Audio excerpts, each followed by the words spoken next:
Nous allons étudier le DAF, la Mezaïn dans Masechet Bamakama. Nous reprenons quelques lignes à la fin du DAF. La Med Vav Amud Bet. La question de la Gemara était est-ce que lorsque dans la Mishnah, de manière générale, on parle de Sela, est-ce que lorsqu'on parle de Sela, c'est Sela Medina ou Sela Tsori, en sachant que Sela Tsori vaut 8 fois Sela Medina. Un Sela Tsori vaut 4 zouz, et donc un Sela Medina vaut un huitième de cette valeur, c'est-à-dire donc un demi zouz. Et on avait essayé de trouver de la Mishnah. La Mishnah n'était pas une preuve finalement. La Gemara dit Maya ve'ala. Maya ve'ala. Donc on est 7 lignes à la fin du DAF. Maya ve'ala. Finalement, quelle est la réponse? Pashtua meha. On répond avec cela. Damaravu damarav. On a cité un nom de Rav. Kol kesef amo batora. Kesef tsuri. Tout l'argent qui est marqué dans la Torah, c'est en kesef tsuri.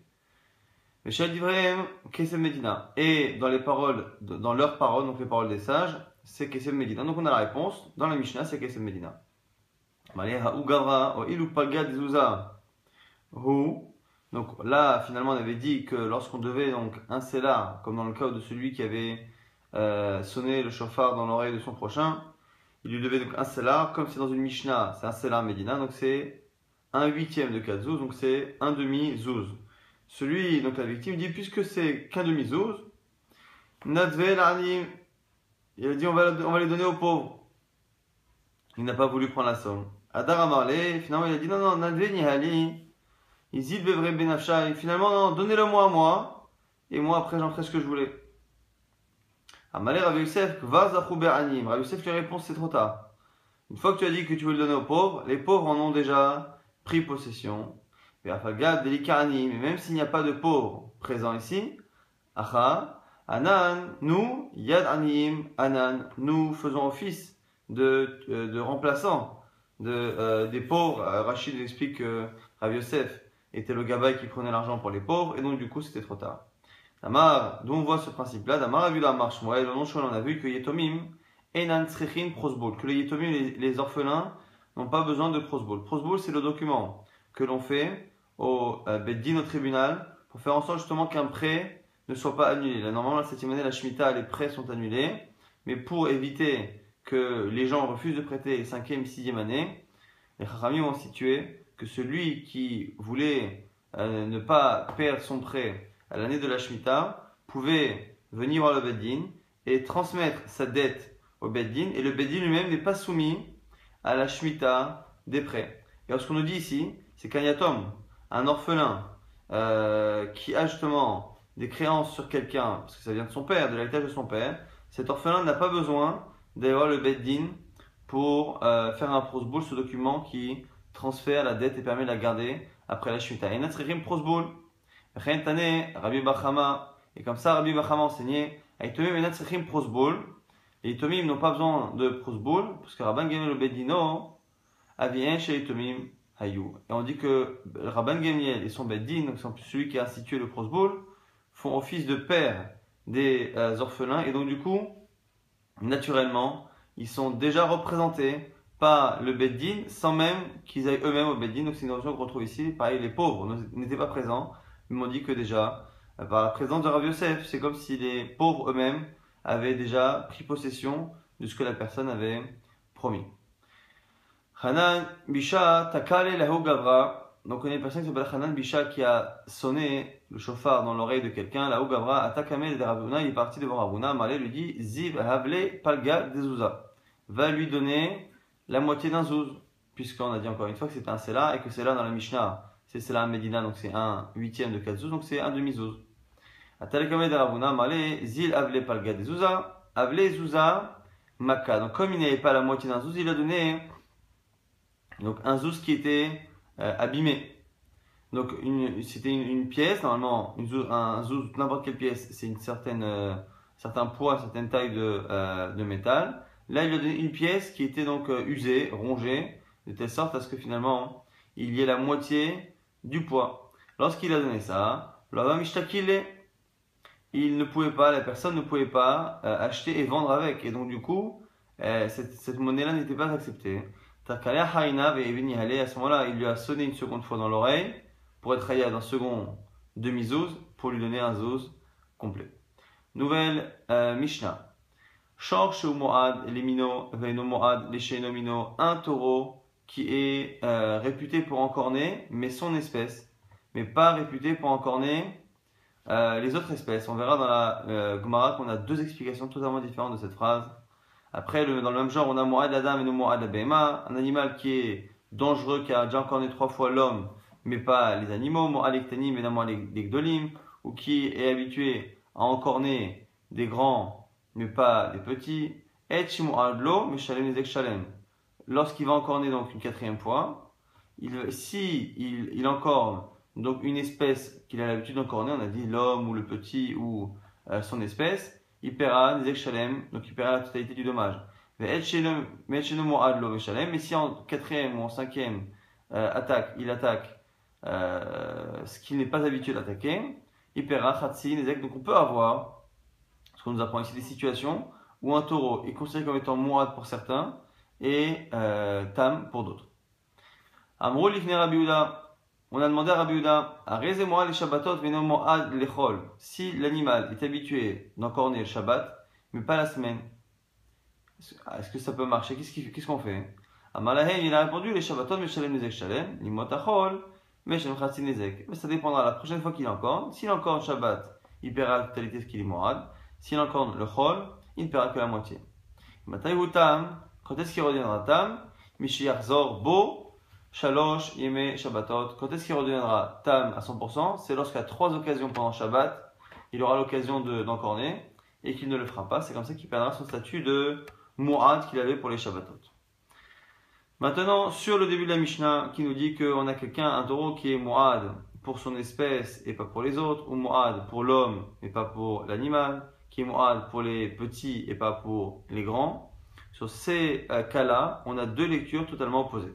Itmar, Rav Zevid Amar, Ve'ino Mo'atnan. Rav Zevid lit comme notre Mishnah chez nous avec un Vav, c'est-à-dire qu'on a deux conditions. Un animal qui a l'habitude d'encorner son espèce et qu'on a constaté qu'il n'encornait pas les autres espèces.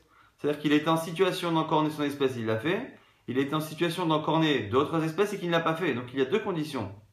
Mais si on le voit encorner 3 fois, même son espèce, et qu'on ne sait pas ce qu'il fait avec les autres espèces, parce qu'il n'a jamais été en contact, par exemple, qu'on n'a jamais vu, à ce moment-là, on dira qu'il sera Mo'ad de manière générale.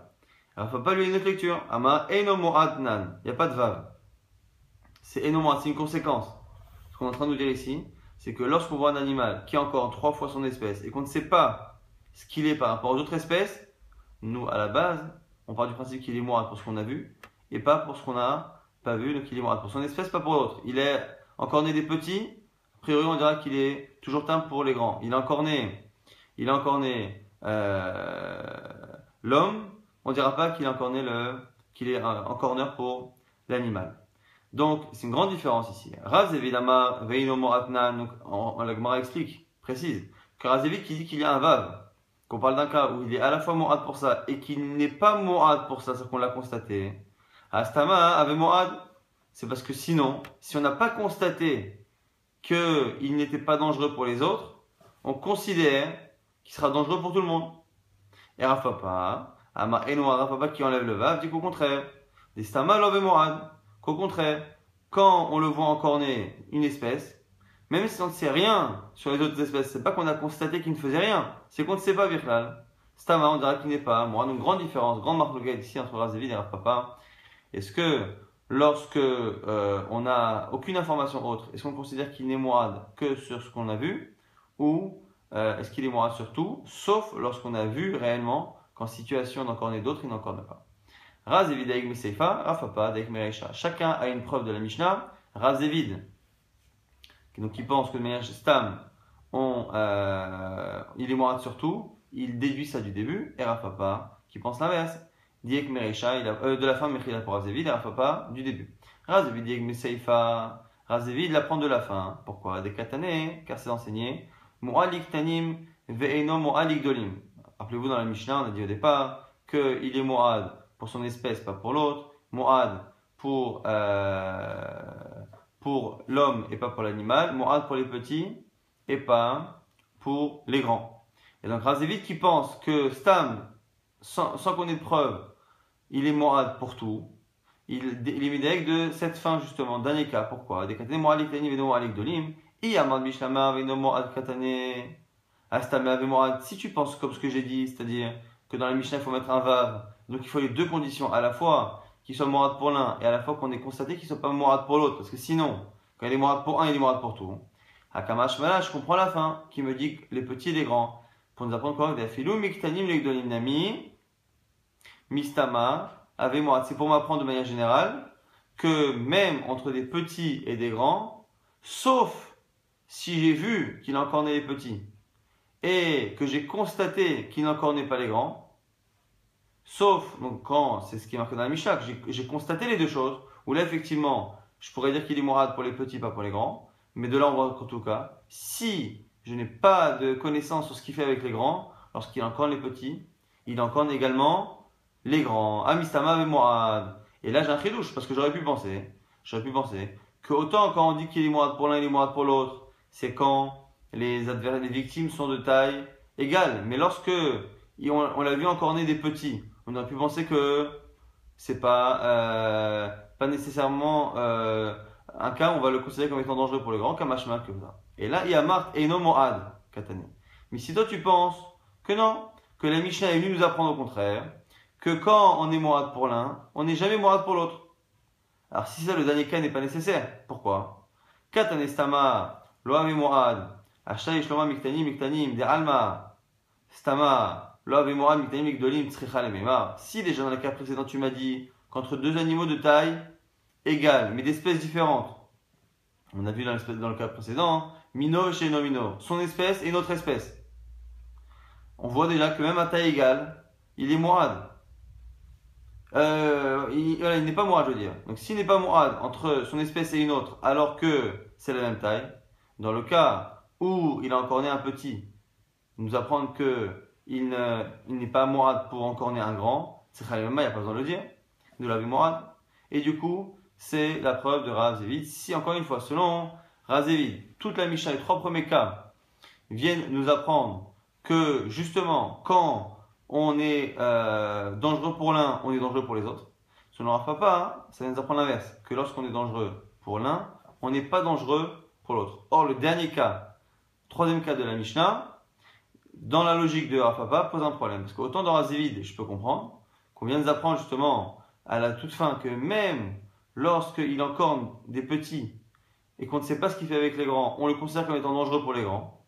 Alors selon Rav Papa, on vient nous apprendre l'inverse, c'est incompréhensible. Une fois qu'on m'a dit qu'à des tailles égales, un animal qui encorne une espèce n'est pas considéré comme dangereux pour une autre espèce de taille égale, dans le cas où il encorne un petit, a fortiori qu'il ne sera pas dangereux pour un plus grand. Verra Papa. Papa va te dire pourquoi c'était important de le dire tout de même. Amalecha, j'avais besoin. Sakadata Hamina, tu aurais pu penser.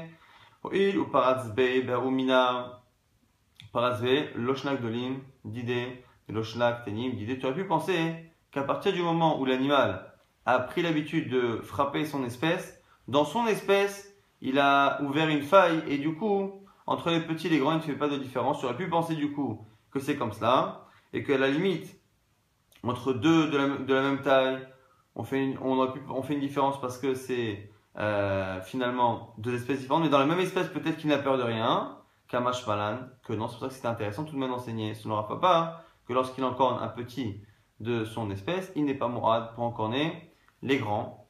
Donc, ce serait ça le chidouche selon Rav Papa. Kamash Malan de l'Ave Mourad. Maintenant, Rav Papa va rapporter sa preuve. Diek Merecha, lui, il déduit ça du début de la Mishnah. Les Katane Mourad l'Adam, Veno Mourad le Behema. C'est le second cas. S'il est Mourad l'Adam, il n'est pas Mourad pour le Behema, pour l'animal. Iyamad Bishlama Eno Mourad Stam, Stamalo Ave Mourad. Selon ma logique à moi, je peux comprendre. On ne met pas de Vav, c'est pas Veno Mourad, c'est Eno Mourad. Et ça nous apprend que Stam, justement, quand tu es Mourad de l'un, tu n'es pas Mourad de l'autre. Donc quand tu es Mourad de l'homme, tu n'es pas de l'animal. Hakamash Malan, ça vient nous apprendre. Filou Madame le Behema, Nami Stama, l'Ave Mourad, ça peut nous apprendre que même en passant d'un homme à un animal, on n'est pas Mourad. Et là, il y a Marthe, Veino Mourad, mais si tu dis comme moi, Zévid, que c'est un Vav qu'il faut les deux choses, Hastama, Vemourad, mais donc que si on ne dit rien, un animal qui encorne un homme, si on n'a pas de preuve qu'il n'encorne jamais des animaux, on dira qu'il est dangereux pour les animaux. Hachaï Shlomar, il n'y a pas besoin de le dire. Mi Behema le Behema, Stava, Memourad, Madame la Behema, Tzricha le Mema. Si déjà selon Rav Zevid, depuis le départ, entre deux animaux, même d'espèces différentes, on a, selon Rav Zevid, qu'on est mourad pour l'un, on est mourad pour les autres, a fortiori lorsqu'on passe de l'homme à Behema, l'homme qui est plus difficile à encorner normalement que l'animal, c'est Chalemema d'Ave Mourad, donc du coup, c'est pour ça que c'est une preuve pour Rav Papa. Rav Zevid te dira, Marlecha, Reisha, Chazara, Ka'e. Le début parle d'un cas de Chazara, donc un animal qui était Mourad et qui finalement est devenu Tam. Kegon, exemple. Là-bas, Mourad Adam ou Mourad Behema, un animal qui était Mourad pour les deux. Il avait l'habitude d'encorner les hommes et d'encorner les animaux. Vadabe mi Behema. Et il a été en situation d'encorner des animaux et il ne l'a pas fait. Donc il est devenu Tam dans Behema. Des Kae, Gabe Behema, Tlata Zimna, Velonagar. Il s'est retrouvé face à des Behemoth 3 fois et qu'il n'a pas encorné. Mahuditema, qu'est-ce que tu aurais pu penser? Kevan Delo Adam Beme Adam. Puisqu'il n'a pas prouvé de changement par rapport à l'homme. Chazara de Behema, Lav Chazara. J'aurais pu penser qu'on ne tient pas compte du tout de son changement de comportement par rapport aux animaux. Kamash Malan, des Chazara de Behema, Mia Chazarahi. Ça nous apprend tout de même, finalement, que lorsqu'on a cet animal-là, qui était dangereux pour les hommes et pour les animaux, qui finalement a changé de comportement, au moins par rapport aux animaux, on tient compte tout de même de ce changement et on considérera que cet animal n'est plus dangereux par rapport au behemoth, mais qu'il est dangereux par rapport à l'homme. Et maintenant on va objecter, donc on a deux avis, Rav Zevid et Rav Papa, rappelez-vous, parce que dans la Mishnah on dit V ou pas, avec un Vav ou pas, et ça change tout finalement, parce que selon Rav Zevid, pour pouvoir dire qu'il est Mourad pour l'un et pas pour les autres, il faut avoir la preuve qu'il est Mourad pour certains, et il faut avoir la preuve en situation qu'il n'est pas Mourad pour les autres, alors selon Rav Papa, et donc du coup ça veut dire que sans rien, quand on a vu qu'il est Mourad pour certains, il est Mourad pour tout, et selon Rav Papa, c'est totalement l'inverse, c'est-à-dire qu'à partir du moment où on a un animal qui est mourad pour une catégorie, on n'a pas le droit de dire qu'il est mourad pour les autres. Il faut à chaque fois qu'il montre sa dangerosité pour les catégories différentes, petit, grand, homme, animal, espèce ou une autre. Maintenant, Meitivé, on objecte Sumchus Omer. Donc on a ici une braïta avec Sumchus qui nous dit Mu'ad la Adam, Mu'ad la Behema.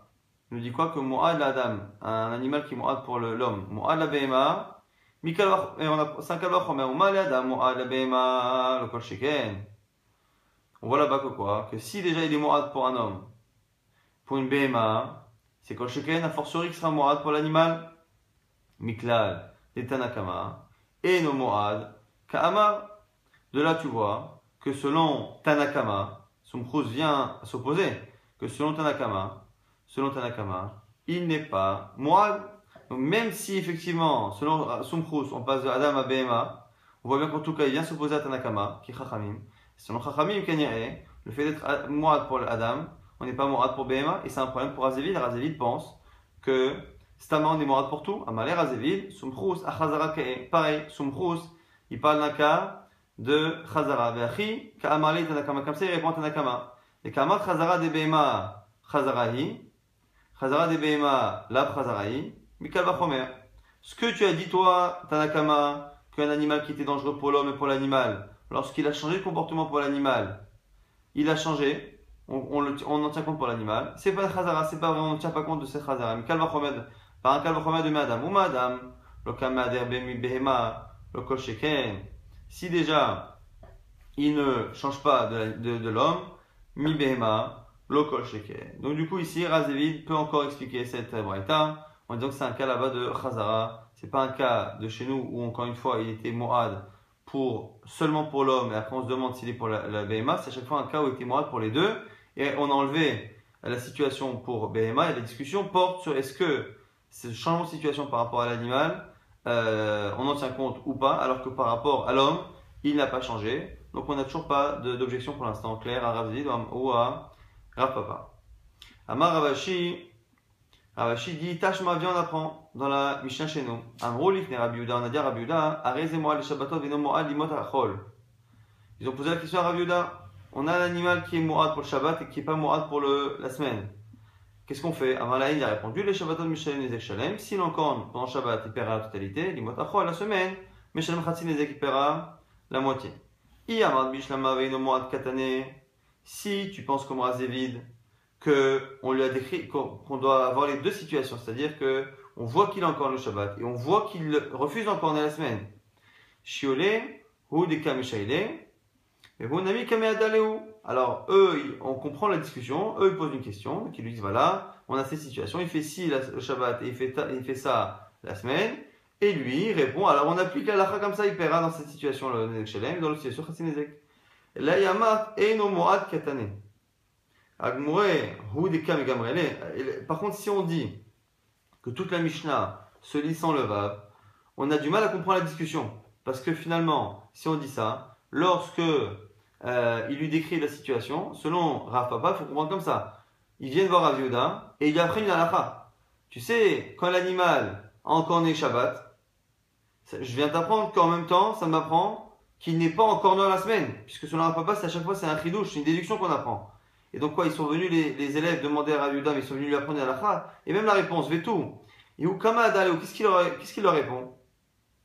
Alors, du coup, la discussion entre les élèves de Rav Yehuda et Rav Yehuda ne peut pas tellement bien se comprendre selon Rav Papa, alors que selon Rav Zevi, on comprend. Ils viennent décrire une situation, voilà, on a un animal qui a encorné la semaine, qui refuse qui a encorné Shabbat, qui est en situation dangereuse, refuse d'encorner la semaine. Qu'est-ce qu'on fait? Et à ce moment-là, Rav Yehuda répond selon Rav Papa, encore une fois, on a du mal à comprendre la question et la réponse. Rabbi Yannai, Mereishan Amidika, des Katane. Rabbi Yannai nous dit que même du début de la Mishnah, on peut déduire que c'est plus comme Rav Zevi que comme Rav Papa.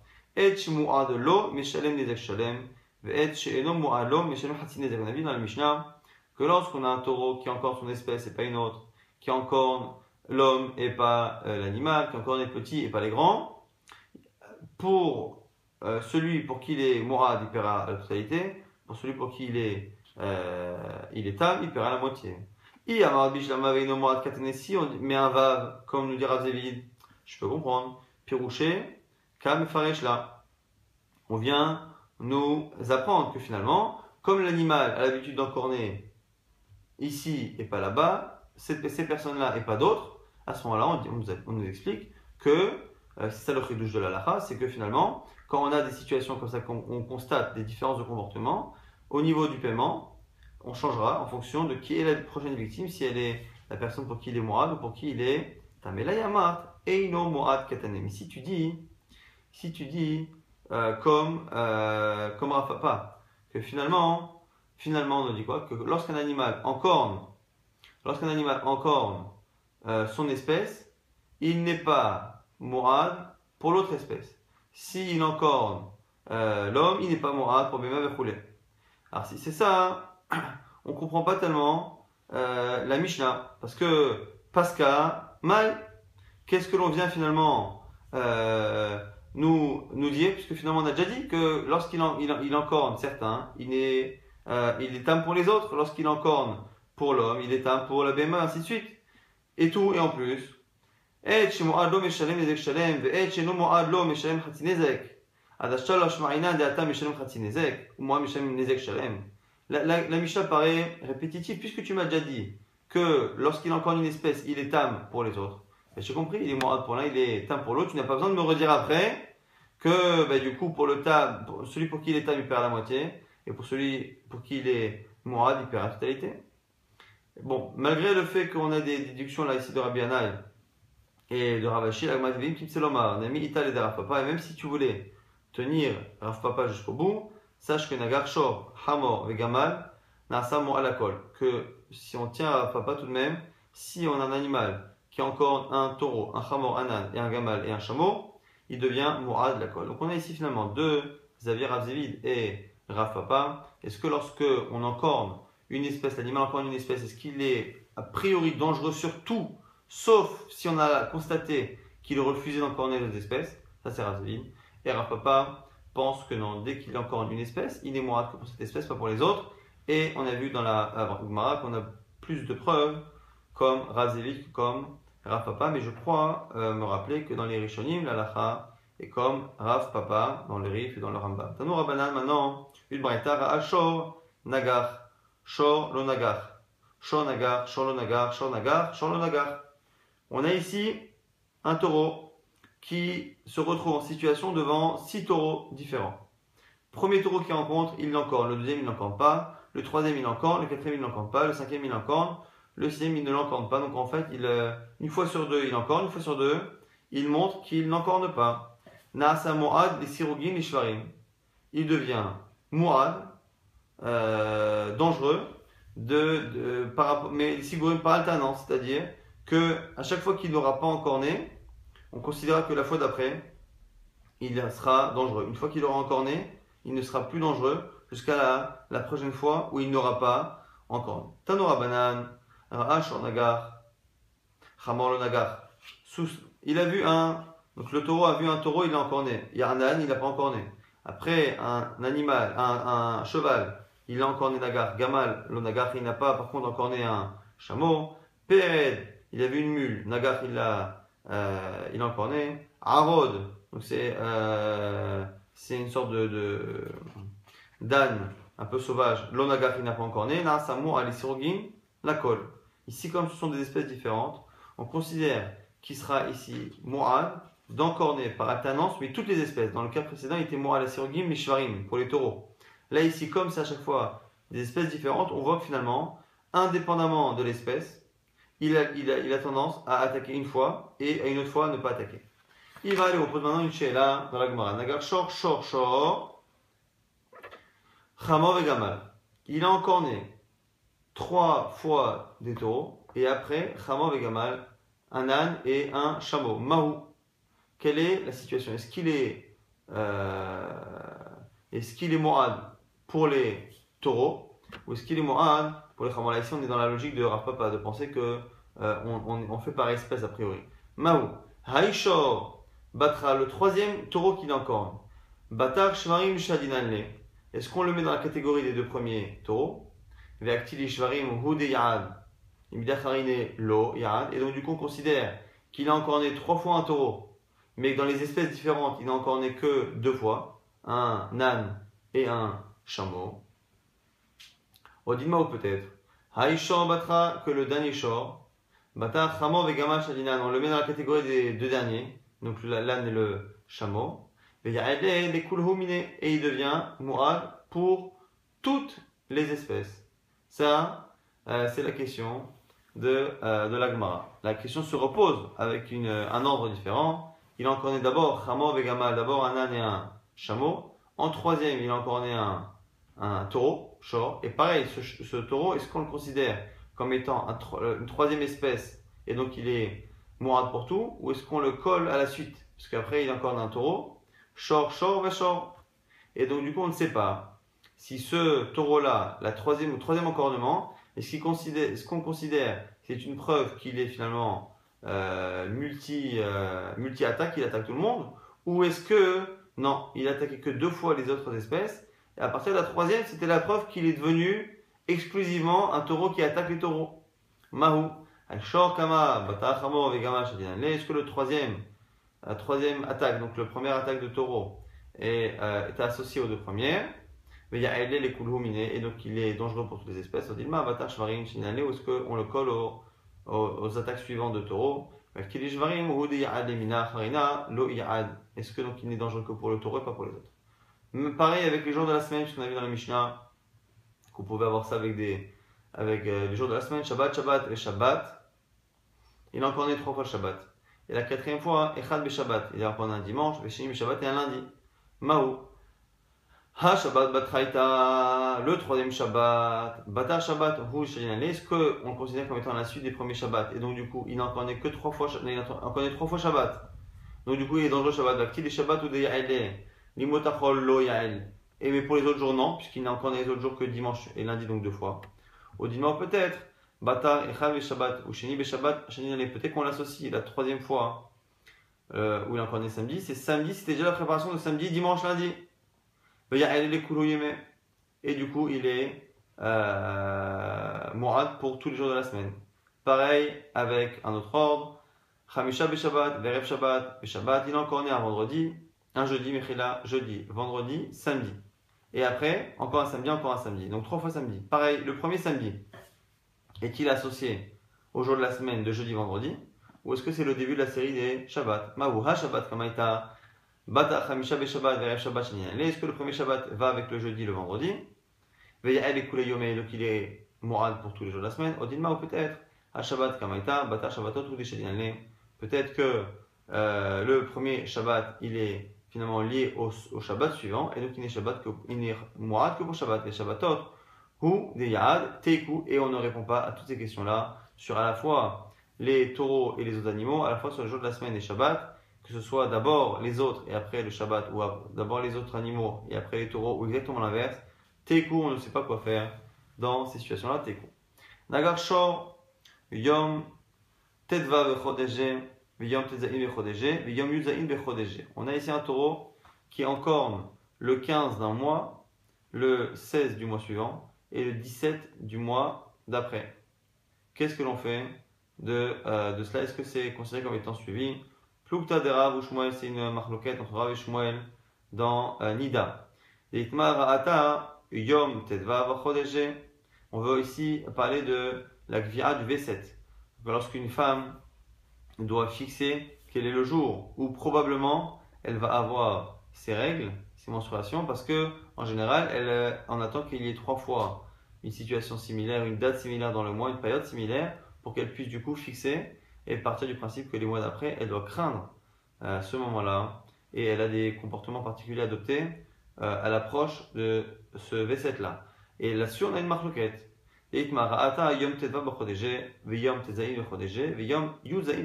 exactement la situation. Elle a vu le 15 d'un mois, elle a vu le 16 du mois suivant et le 17 du mois d'après. Est-ce qu'on considère à chaque fois qu'elle augmente d'un jour?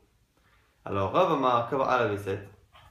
Selon Rav, elle a un V7. Donc, elle a un V7 à chaque fois qui sera de craindre le jour suivant du mois prochain.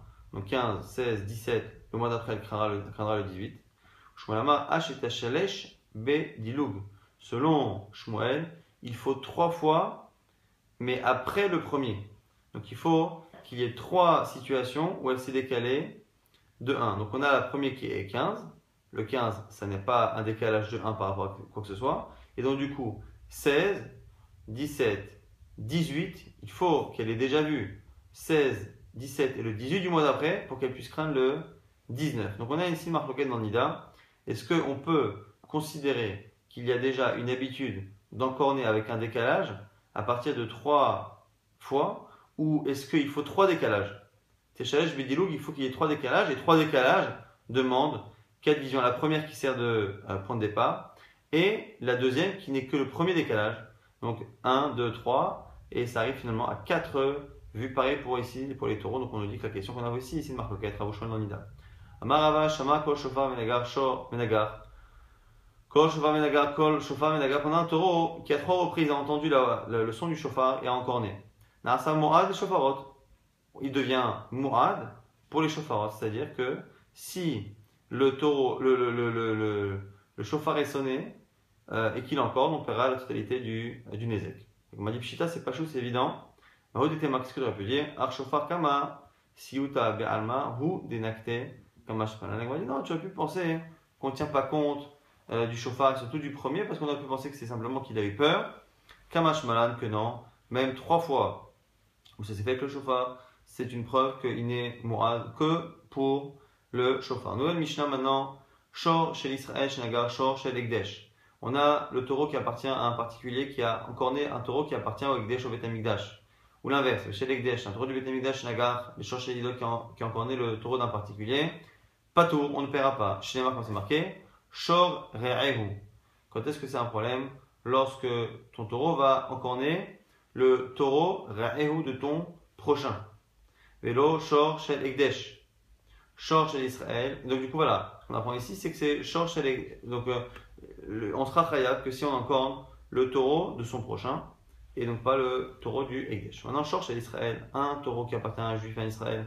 Je regarde les Shor Shel Kenaani, qui a encorné le taureau d'un Kenaani, d'un idolâtre. Pato, il ne paiera pas.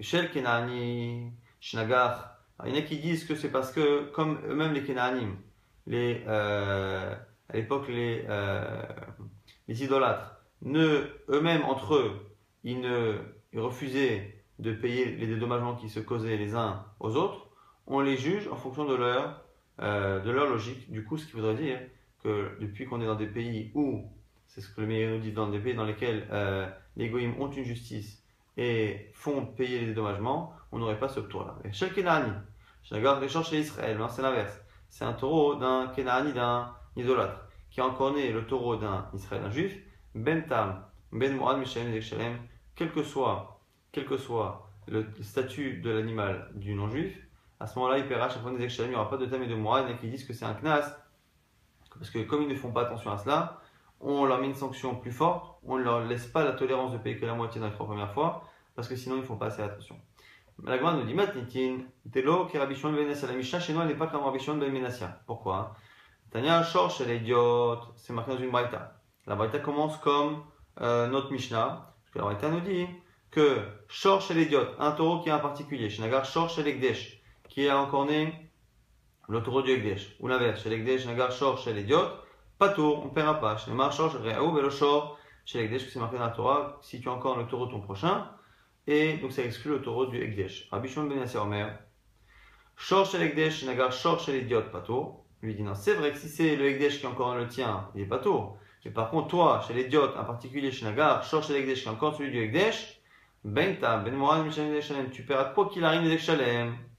Et donc du coup, ce qu'on nous dit ici, c'est que notre Mishnah est comme Ramana, n'est pas comme Rabbi Shimon ben Menassia. On va très rapidement donc résumer ce qu'on a vu dans le Daf. On a tranché que le Sela dont on parlait dans la Mishnah, en général, c'est Sela Medina, donc 1/8 de Sela Tsori. La Torah parle en Tsori et la Mishnah en Medina. Et donc finalement, pour celui qui a sonné dans l'oreille de son prochain, il paiera donc la moitié d'un Zouz, puisque c'est un Sela Medina. Et alors que le Sela Tsori est de 4 Zouz. On a vu que les pauvres et les Aniyim sont des gens qui sont représentés. Rav Yosef représentait les pauvres parce qu'il était Gabay. Les Gitomim sont représentés pour le Prosboul par le Beddin. Et donc, parfois, on peut considérer qu'ils prennent possession de quelque chose ou qu'on les remplace, même s'ils ne sont pas présents. Les pauvres peuvent être remplacés ici par le Gabay et le Beddin représente les Gitomim pour le Prosboul pour éviter que les dettes soient annulées la 7e année. Après, on a vu une grande marquette Rav Ziv Rafapa. Est-ce que lorsqu'un animal encorne une espèce, est-ce qu'il est considéré sans information extérieure qu'il est aussi dangereux pour les autres espèces ou non? Selon Razevid, il est dangereux pour tout. Selon Rafapa, non. Donc selon Razevid, on dira qu'il est Mourad à moitié que si on a vu qu'il a encorné certains et qu'on a vu qu'il a refusé d'encorner d'autres espèces. C'est la marque c'est entre Razevid et Rafapa. Et même si l'Agma avait l'air de pencher comme Razevid dans l'épreuve, on a l'impression tout de même que finalement l'Agma penche comme Rafapa dans les exemples suivants. On a vu qu'on pouvait être aussi Mourad et Sirogin. Si pour une même espèce ou pour plusieurs espèces, l'animal a tendance à encorner une fois sur deux et une fois sur deux à ne pas encorner, on dira qu'il est Mourad une fois sur deux. Et donc on le trouve à la fois avec la même espèce et à la fois avec les espèces différentes. Après on est testé sur plusieurs questions. Si on part du principe qu'on a Mourad pour des espèces et pas pour d'autres, si on a un animal qui a encorné 3 fois dans une catégorie et qui a suivi sur 2 fois dans des catégories différentes. Par exemple, taureau, taureau, taureau, et après âne et chameau, ou Shabbat, Shabbat, Shabbat, et après jour de la semaine, ou dans l'ordre différent. On ne sait pas quoi faire du troisième, du cas où c'est répété, et qui est à cheval finalement entre les deux listes. Est-ce que c'est une manière de dire finalement qu'il est dangereux pour tous les jours et pour tous les animaux, ou pas? Et on était resté la Gemara sur un Tekou. Après, on avait vu que lorsque l'on a une situation de suite avec un décalage qui se trouve, on a à la fois ça dans Nida, à la fois ça ici chez nous dans l'encornement du taureau, un animal qui encorne ou une femme qui voit du sang le 15 d'un mois, le 16 du mois d'après et le 17 du mois d'après. Est-ce que ces 3 vues séparées sont déjà considérées comme étant une preuve qu'on a donc une série qui se décale à chaque fois d'une fois? C'est une marque loquette, Rabbi selon certains oui, et selon l'autre, il faut qu'il y ait une 4e vue. La première sert de top départ et il faut à chaque fois 3 décalages. Donc à partir du 15, le premier décalage commencera le 16, puis le 17, le 18. Et donc c'est à partir du 19 qu'on considérera que l'on craint la date 19 pour l'encornement du taureau ou pour Nida dans le cas de Nida. On a vu qu'on pouvait être aussi Mo'al et Shofarot et que lorsqu'un animal qui encorne lorsqu'il y a un shofar, c'est pas une question de peur ou pas, c'est bien qu'il est dangereux lorsqu'il y a le shofar et pas lorsqu'il y a autre chose. Et donc du coup on voit qu'on peut avoir des situations où l'animal n'est Mo'ad que dans certains cas. On a vu après que dans notre Mishnah, on partit du principe que un homme ne pouvait jamais payer ou n'était pas rémunéré s'il avait un problème de dommage avec le Hekdesh. Si lui en corne, son animal en corne, l'animal du Hekdesh ou l'inverse, aucun des deux ne paiera. Alors que selon Rabbi Shimon ben Menassia, c'est le Hekdesh qui ne paye pas, mais toi, si tu as encore le Hekdesh, tu dois payer. Donc c'est marqué Chachamim mais Rabbi Shimon ben Menassia. Et à la fin de la Mishnah, on avait dit que lorsqu'on a affaire à un non-juif, si on encorne son taureau, on ne doit pas payer. Si lui il encorne, il paiera quoi qu'il arrive. Nezek, Shalem, on reviendra demain sur les raisons de ces halachot là.